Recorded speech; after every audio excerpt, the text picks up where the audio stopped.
রাজ্য সরকারি কর্মীদের বকেয়া ডিএর 25% এখনই মেটাতে হবে, আর বাকি 75% ডিএ কিভাবে মেটানো হবে তা ঠিক করবে 4 সদস্যের কমিটি। 31শে মার্চের মধ্যে বাকি 75%-এর প্রথম কিস্তির টাকা মেটাতে হবে, নির্দেশ সুপ্রিম কোর্টের। এবার রিভিউ পিটিশন করতে পারে রাজ্য।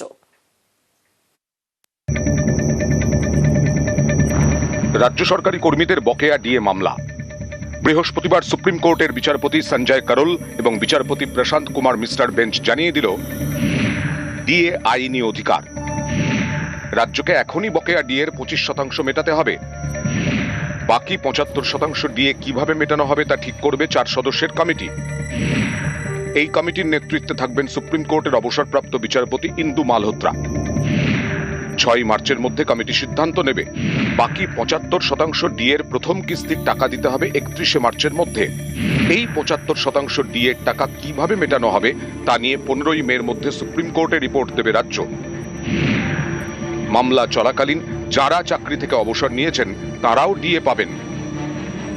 25% ইন্টারিম অর্ডারের কথা বলা হয়েছিল, সেটা ইমিডিয়েট দিতে হবে। কমিটি যে কাজটা করবে তার মধ্যে কমিটি যে রিপোর্টটা তৈরি করবে, পার্টিকুলারলি স্টেটের কত ফিনান্সিয়াল ডেফিসিট আছে এবং কিভাবে ইমপ্লিমেন্টেশন করে টাকাটা দেওয়া হবে, এই রিপোর্টটা 6 তারিখের মধ্যে তৈরি করতে হবে, 6 মার্চের মধ্যে। আর এর পরে যে বাকি যে টাকাটা আছে, মানে হিসেব মতো 75% টাকা, তার প্রথম ইনস্টলমেন্টটা 31 মার্চে দিতে হবে এবং কমিটি ওই রিপোর্টটা 16 মে সুপ্রিম কোর্টের কাছে জমা দেবে। 15 মে 25% এরিয়ার দিয়ে প্রথমেই দিয়ে দিতে হচ্ছে, এখনই দিতে হবে। তারপরে কমিটি যে ডিসাইড করবে total amount to be paid, তার মধ্যে ফার্স্ট ইনস্টলমেন্টটা 31 মার্চ 2026-এর মধ্যে করতে হবে এবং টোটাল অ্যামাউন্ট কত পেড করতে হবে এবং ইনস্টলমেন্ট কি হবে সেটা 6 মার্চ 2026-এর মধ্যে ঠিক করতে হবে। সুপ্রিম কোর্টের এদিনের নির্দেশের পর রিভিউ পিটিশন করতে পারে রাজ্য। এখন রাজ্য সরকারি কর্মীদের 18% হারে ডিএ দেওয়া হয়, আর কেন্দ্রীয় সরকারি কর্মীদের প্রাপ্ত ডিএর হার 58%। কেন্দ্র এবং রাজ্যের ডিএর ফারাক 40%। এখন রাজ্য সরকারি কর্মী এবং পেনশনভোগীর সংখ্যা প্রায় 10 লক্ষ। তাদের ডিএ বকেয়া রয়েছে 2009 সালের 1 জুলাই থেকে 2019-এর 1 জানুয়ারি পর্যন্ত। এই বকেয়া ডিএর পরিমাণ 40,000 কোটিরও বেশি। অর্থ দপ্তরের হিসেব অনুযায়ী শীর্ষ আদালতের এদিনের নির্দেশ মেনে 25% বকেয়া ডিএ মেটাতে 10,000 কোটি টাকারও বেশি খরচ হবে। নিউজ 18 বাংলা। ডিএ দিতে আগেই রাজি হয়েছিল রাজ্য সরকার। গত বছরই সুপ্রিম কোর্টে জানিয়েছিল বকেয়ার 25% ডিএ টাকা জমা রাখা হোক। এবার সেই 25% টাকাই দ্রুত মিটিয়ে দিতে বলেছে সুপ্রিম কোর্ট।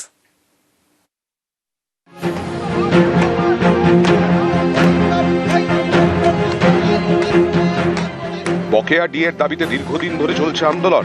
ডিএ নিয়ে প্রথমে কলকাতা হাইকোর্টে মামলা হয়, তারপর সেই জল গড়ায় সুপ্রিম কোর্টে। সেখানে রাজ্য সরকার আবেদন করে জানায় ডিএ কখনোই মৌলিক অধিকার হতে পারে না। বছরে 2 বার ডিএ দেওয়ার আবেদনেও আপত্তি জানায়। গত বছরের 16ই মের শুনানিতে সুপ্রিম কোর্ট নির্দেশ দেয় অন্তত 25% বকেয়া ডিএ 4 সপ্তাহের মধ্যে মিটিয়ে দিতে হবে রাজ্য সরকারকে।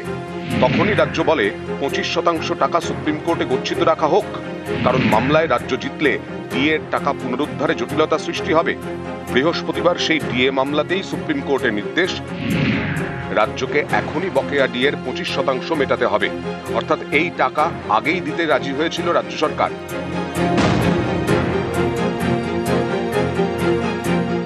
বৃহস্পতিবার ডিএ মামলায় রায় দিতে গিয়ে সুপ্রিম কোর্ট বলল না ডিএ মৌলিক অধিকার। ডিএটা মৌলিক অধিকার আমরা কোনোদিন দাবি করিনি। আমরা বলেছি যে আইন স্বীকৃত অধিকার।